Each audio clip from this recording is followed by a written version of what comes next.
తెనుగోళ్ళు ఇచ్చిన శిల్పక పండ్లు తేనె మామిడి పండ్లు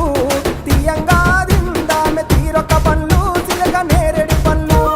కాపోళ్ళు ఇచ్చిన మక్క కంకులు అవి పాల కంకులు కాల్చుకొని తిందాము కందికాయలు పచ్చి పల్లికాయలు గుజారి గుజారి మామిళ్ళ కిందో నల్ల మామిళ్ళ కింద కుసుమరోళ్ళేసిన కుందన బొమ్మ అది కుందన బొమ్మ